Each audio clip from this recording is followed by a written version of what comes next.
Selanjutnya akan dibacakan oleh Anissa. Baik, di sini saya akan menjelaskan konsep bisnis dari produk yang kami buat. Maggot merupakan bisnis personal yang berjalan pada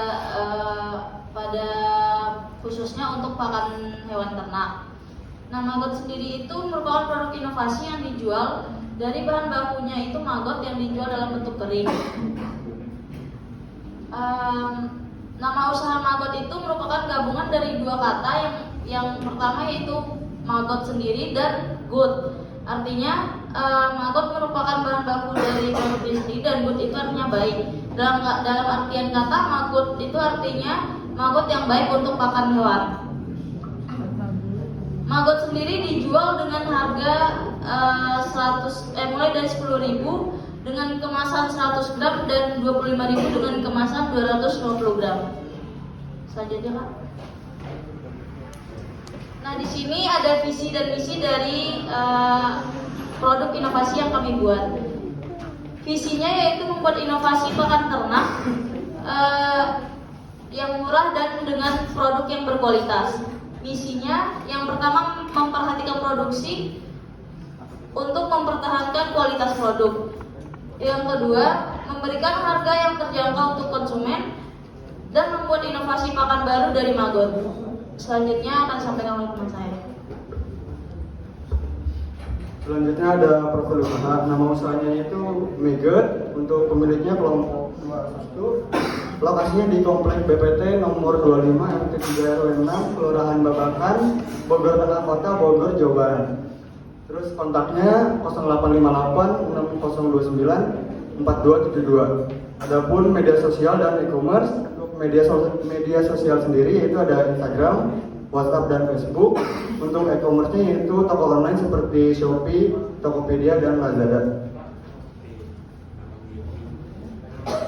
Selanjutnya ada struktur organisasi. Organisasi yang terstruktur dalam menjalankan suatu kegiatan usaha ini sangat penting. Kenapa? Karena apabila ada organisasi yang terstruktur itu kita bisa jadi lebih enak untuk menjalani suatu usahanya. Selanjutnya ada beberapa divisi. Yang pertama divisi dari manajer produksi, yaitu ada Alpi dan Rio. Nah, ada job description-nya. Jadi Alpi dan Rio ini tuh harus melakukan perencanaan dan pengorganisasian jadwal produksi, menilai proyek dan sumber daya persyaratan, harus bisa memperkirakan, mampu menegosiasi, menyetujui anggaran dan meluangkan waktu dengan klien, menentukan standar kontrol kualitas dan mengawasi proses produksi. Selanjutnya ada manajer pemasaran yaitu dari Madu dan Syaban. Madu dan Syaban juga harus mampu melakukan perencanaan strategi pemasaran, merumuskan target penjualan, meluaskan target pasar dengan cara melakukan promosi lewat media sosial atau dengan cara langsung dengan cara mengedukasi kepada konsumen. Dan yang terakhir pastinya harus bertanggung jawab dalam atas kelancaran kegiatan pemasaran dari produk ini. Yang terakhir ada manajer keuangan yaitu saya sendiri dan Anissa. Saya sama Anissa ini harus membuat keputusan dan mengatur pengeluaran pada produk Maggot. Terus yang terakhir memastikan aspek pengeluaran dan pemasukan dari kegiatan usaha yang dilakukan ini berjalan dan sesuai.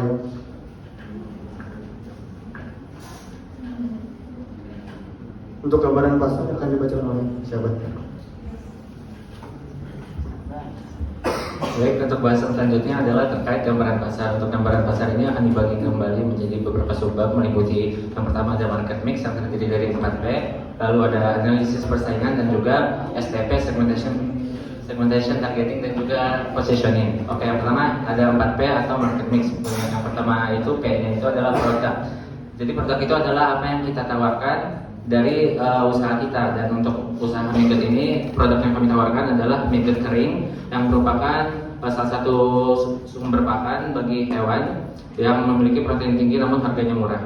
Selanjutnya ada price. Untuk price atau harga ini kita menetapkan harga Rp10.000 untuk kemasan 100 gram dan juga Rp25.000 untuk kemasan 250 gram. Selanjutnya ada place. Place ini adalah tempat dimana atau bagaimana cara konsumen bisa meraih kita gitu. Jadi untuk place ini kita dibagi menjadi dua, baik secara offline maupun online. Untuk offline itu berarti ya konsumen atau pembeli bisa langsung datang ke tempat kita produksi di Bogor tadi. Sedangkan untuk online itu bisa melalui beberapa platform seperti sosial media, meliputi Facebook, Instagram, dan juga WhatsApp. Lalu ada situs website itu, jadi kita akan membuat situs website tersendiri untuk usaha Megot ini, di mana isi dari website itu akan membahas terkait apa itu produk Megot, bagaimana cara pembuatannya, dan juga sebagai salah satu jalan untuk konsumen menghubungi atau yang menghubungi kita. Selanjutnya ada boleh lanjutkan. Selanjutnya ada promotion. Jadi untuk melakukan promosi atau memperkenalkan produk kita kepada konsumen ada beberapa cara yang kita lakukan. Pertama, melalui sosial media. Jadi melalui platform sosial media tadi, kita tidak hanya menjadikan platform sosial media sebagai perantara konsumen untuk menghubungi kita, tapi kita juga gunakan sebagai media branding kita gitu terhadap produk kita kepada konsumen. Jadi dengan melalui sosial media kita akan menampilkan produk kita secara menarik melalui konten-konten, baik itu di sosial media yang telah disebutkan tadi, agar konsumen dapat lebih menarik dan lebih tahu gitu tentang produk kita. Selanjutnya, melakukan seminar terkait produk. Jadi kita di waktu-waktu tertentu nantinya akan mengadakan seminar untuk untuk menyampaikan secara lebih detail gitu terhadap produk kita, sehingga nantinya para konsumen atau target yang memang sudah kita inginkan itu nanti akan diundang dan lebih memahami tentang produk kita, dan harapannya dengan konsumen yang lebih memahami terhadap produk kita juga akan lebih tertarik untuk membelinya. Selanjutnya ada sosialisasi ke masyarakat. Ini bentuknya hampir sama seperti seminar, namun mungkin bentuknya lebih personal gitu. Jadi kalau misalnya seminar tadi dengan cara mengundang secara dalam jumlah yang banyak, mungkin sosialisasi lebih ke personal. Misalnya kita mengunjungi ke salah satu peternakan atau rumah dari seorang penghobi pemelihara hewan, lalu kita tawarkan, kita jelaskan tentang produk kita dan semacamnya. Selanjutnya melalui pembuatan poster dan selebaran. Jadi kita juga membuat poster dan selebaran sebagai salah satu media kita untuk memperkenalkan produk kita. Untuk poster dan selebaran itu terutamanya targetnya adalah untuk konsumen-konsumen yang mungkin sulit untuk mengakses sosial media dan platform lainnya yang memang sudah kita sediakan. Jadi untuk teman-teman kayak peternak atau pemelihara yang memang jarang memakai HP, itu kan ada aja masyarakat yang jarang. Jadi itu salah satu caranya melalui tadi poster dan selebaran.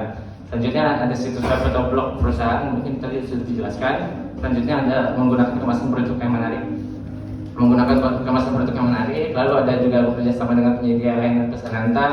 Lalu ada juga endorse melalui influencer. Jadi salah satu cara biar kita bisa menangkap lebih banyak konsumen itu lebih luas, kita adalah dengan bekerja sama dengan influencer yang memang mungkin sudah memiliki pengikut yang lebih banyak gitu. Jadi bisa mengiklankan gitu lah istilahnya produk kita. Selanjutnya ada mengadakan giveaway, ya itu sebagai salah satu bentuk promo aja untuk meningkatkan hubungan kita dengan konsumen gitu agar lebih dekat dan lebih nyaman sama sesama. Selanjutnya ada mengikuti event terkait pasar produk.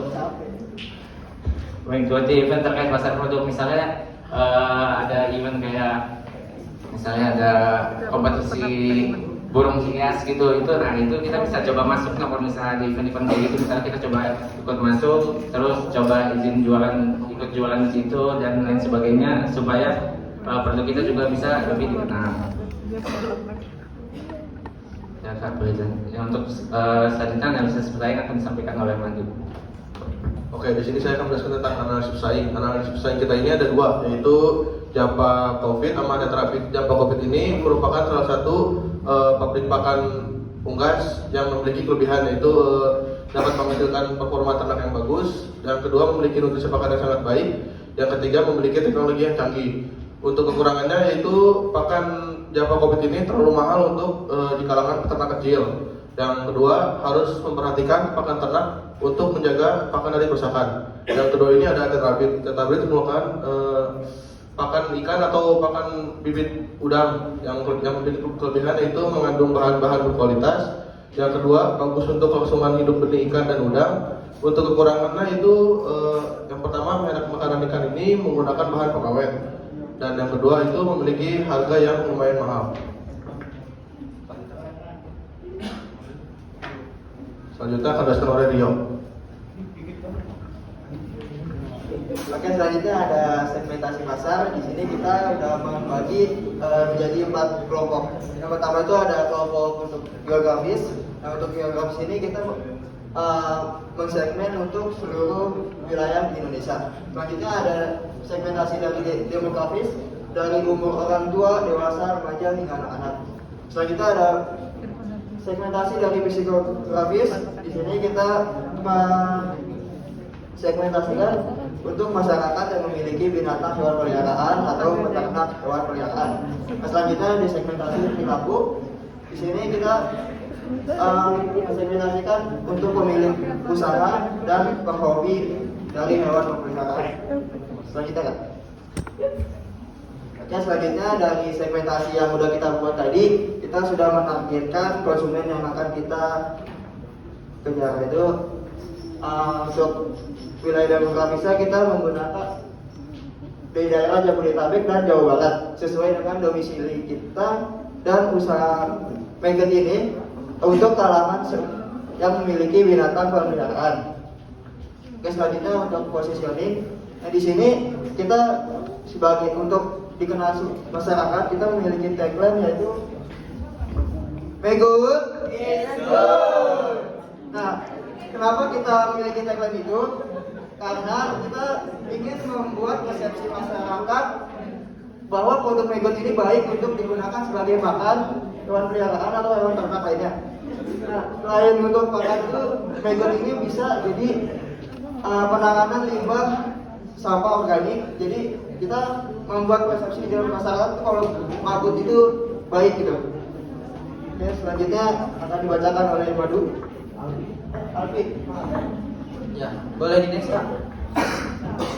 Selanjutnya di sini kita akan masuk ke analisis keuangan. Nah, sebelumnya di sini menjelaskan dulu terkait permodalan yang kami dapatkan, di mana setelah kami hitung-hitung dari biaya investasi dan total cost yang kita keluarkan, itu kita menghasilkan atau mengeluarkan biaya sebesar 2.080 sekian atau dibulatkan menjadi 2.100.000, di mana kami juga mengumpulkan modal ini dari iuran para pendiri, yaitu ada 6 orang. Kita mengiurkan per orangnya itu ada 400.000 sehingga menghasilkan 2.400.000, di mana kita di sini memiliki kelebihan 300.000 kan pada permodalan ini yang kita alokasikan juga kembali ke untuk mengiklankan produk seperti itu. Nah, di sini kita kembali yang tadi Kak. Oh, siap Kak.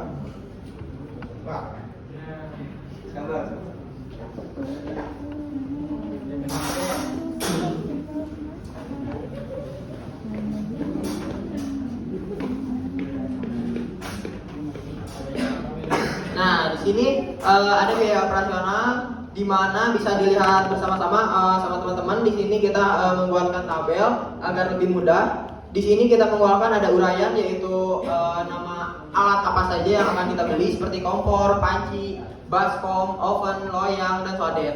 Di kedua juga ada kuantitas, yang selanjutnya ada harga satuan, dan yang selanjutnya ada jumlah harga. Nah, setelah dijumlah, ini tuh bisa dibilang biaya investasi kita ya, yaitu sekitar 1.319.000. Dan kemudian ada umur pakai juga, yang kemudian ada penyusutan per bulan, di mana ini akan menjadi biaya penyusutan kita per bulannya yaitu ada sekitar 49.611 rupiah. Dan kemudian di sini ada biaya tetap, di mana dari biaya tetap ini kita hanya memasukkan dari biaya penyusutan, listrik yang dipakai untuk oven, dan juga tenaga kerja yang menghasilkan biaya tetapnya itu sekitar 149.611 per satu kali produksi gitu. boleh dilanjutkan. Nah, di sini juga ada biaya variabel yang kita munculkan, di mana angka-angka ini seperti yang bisa teman-teman lihat di sini merupakan sudah kita hitung bersama-sama juga, di mana untuk Magot sendiri kita kan menghitung juga dari kualitas produksi kita, di mana kita akan memproduksi sekitar 40 pouch per satu kali produksi, sehingga kita itu membutuhkan sekitar 10 kg maggot kering. Nah, di mana maggot kering itu memiliki bahan kering sekitar 40%. Jadi kita menggunakan maggot segar sebanyak 25 kg, di mana maggot segar 25 kg ini jika sudah dikeringkan akan menghasilkan sekitar 10 kg gitu. Dan kemudian ada kalsium bubuk, di mana kita kan ingin memberikan nutrisi tambahan untuk hewan peliharaan kita ya. Jadi kita menambahkan kalsium bubuk dan karopial, di mana kita sudah membaca juga di panduan bungkusnya, di kalsium bubuk ini juga dapat dipakai sebanyak 5% dari bahan baku gitu kan. Jadi kita munculkan sebanyak 500 gram. Kemudian untuk karopialnya sendiri itu kita bisa dipakai sebanyak 1% dari bahan produk, sehingga dibutuhkan itu sekitar 100 gram. Jadi kita membelikan sebanyak 20 bungkus kemasan 5 kg. Dan juga kemasan sendiri kita sudah dibilang kita memakai kemasan yang sudah full print. Jadi untuk menarik daya pelanggan juga sebanyak 40, kita sudah menghasilkan total biaya variabel yaitu sekitar 608.000. Boleh di next Kak? Nah, untuk perhitungan BEP, HPP, BEP dan laba rugi, sebelumnya saya di sini akan menjelaskan terkait keuntungan sendiri. Untuk keuntungan sendiri, kami itu kan dapat didapatkan dari pengeluaran dikurangi pendapatan, di mana pengeluaran yang kita dapatkan dari total cost itu yaitu sekitar 757.611, di mana 700.611 ini belum dari biaya investasi, karena kita ini alokasikan untuk usaha ini itu udah berjalan gitu kan. Jadi untuk biaya investasi itu sudah dibelikan pada awal produk gitu, awal produksi maksudnya. Kemudian untuk pendapatan sendiri yaitu 40 pouch dengan harga 25.000 menghasilkan pendapatan sekitar 1 juta, sehingga keuntungan yang kita dapatkan yaitu sekitar 242.000. Ya, kemudian ada HPP, di mana HPP ini didapatkan dari total cost yang dibagi kapasitas produksi yaitu 40 pouch, sehingga menghasilkan 18.940 rupiah. Kemudian untuk BP unit juga kita dapatkan dari total cost dibagi produk yang kita hasilkan yaitu 40 unit, sehingga menghasilkan BP unitnya itu total produksi maksud saya sekitar menghasilkan 30 unit. Untuk BP harga sendiri kita dapatkan juga dari total cost yang kita keluarkan dibagi dengan jumlah produksi yang kita keluarkan, yaitu menghasilkan 18.940. Untuk keuntungan laba rugi sendiri dapat dilihat kita menghasilkan keuntungan 242.389 per satu kali produksi, sehingga untuk laba rugi ini usaha kita itu bisa dibilang untung gitu teman-teman. Oke. Dan selanjutnya ada bisnis model kanvas yang akan dijelaskan. Di sini kami memiliki bisnis model kanvas yang bisa dilihat oleh teman-teman.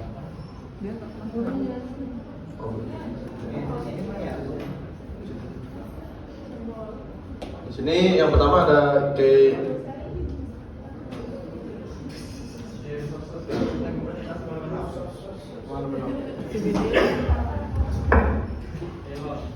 Nah, di sini yang pertama yaitu key activities, yaitu menyediakan pengolahan maggot menjadi pakan dan cemilan bagi hewan peliharaan dengan bahan dasar dari maggot yang dikeringkan.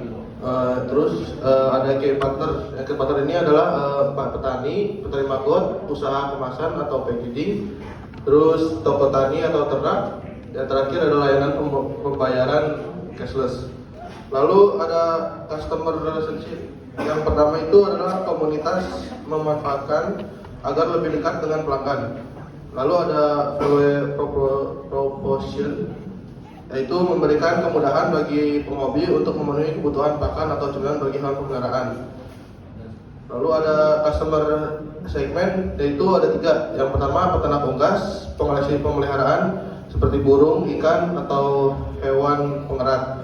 Dan terakhir ada produsen pakan. Di sini lalu ada key resources. Yang pertama ada modal usaha, kedua SDM, peralatan produksi, media promosi, perizinan, tempat produksi, transportasi, dan sistem pembayaran. Ya, selanjutnya ada channel sini. Di sini ada website dan sosial media seperti Instagram, YouTube, Facebook, dan WhatsApp. Lalu ada cost struktur. Yang pertama itu fixed cost tenaga kerja, yang kedua variable cost seperti air, listrik, biaya produksi, biaya bahan baku, dan biaya pemasaran. Yang terakhir ada revenue stream, yaitu ada 3, keuntungan penjualan maggot kering, yang kedua produk maggot kering, yang ketiga penjualan bahan produk, penjualan pakan produk atau cemilan hewan peliharaan.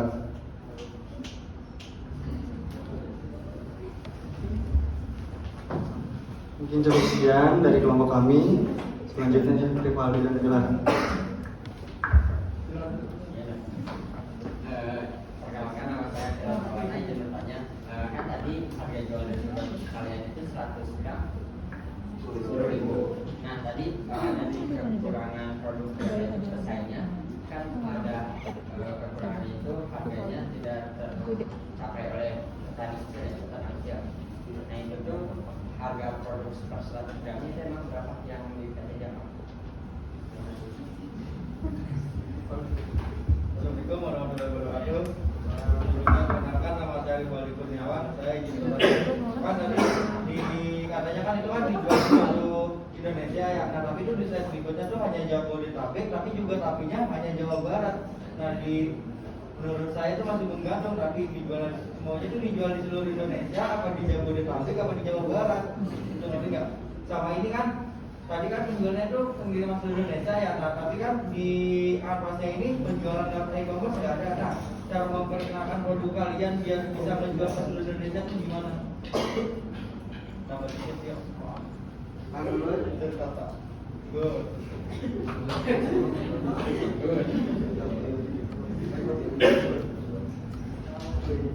Oke, di sini saya akan mencoba menjawab pertanyaan dari Hilal, di mana kita itu mau bisnis maksudnya pesaing dari Java itu kan kurang bisa dibilang kurang dapat dijangkau oleh peternak ya. Nah jadi kita itu kenapa kita memakai pesaingnya Java sendiri? Jadi kita itu kan untuk target pasar kita sendiri itu juga bukan hanya untuk peternak, juga untuk penghobi ikan, burung, atau binatang pengerat dan lain-lain. Nah, di Java sendiri itu bahkan bisa dibilang saya belum menemukan ada pakan yang dijual sebanyak 100 gram gitu kan. Nah, untuk pakan jadi harus dibeli per karung gitu. Nah, jadi untuk bagi para penghobi yang dimana misalkan peliharaannya itu masih sedikit, itu sangat bisa dibilang boros kan, jadi harus bisa beli banyak, sedangkan ada masa pakainya juga. Jadi kita menerbitkan pakan ini dengan berat bungkusnya itu berat produknya sendiri itu dari 100 dan 250 gram. Seperti itu Bilal. Apa sudah bisa jawab? Sudah? Oh sudah? Oke, terima kasih. Kemudian pertanyaan selanjutnya. Oke, selanjutnya saya akan menjawab pertanyaan dari Rivaldi Kurniawan tentang segmentasi dan targeting. Mohon kata segmentasi.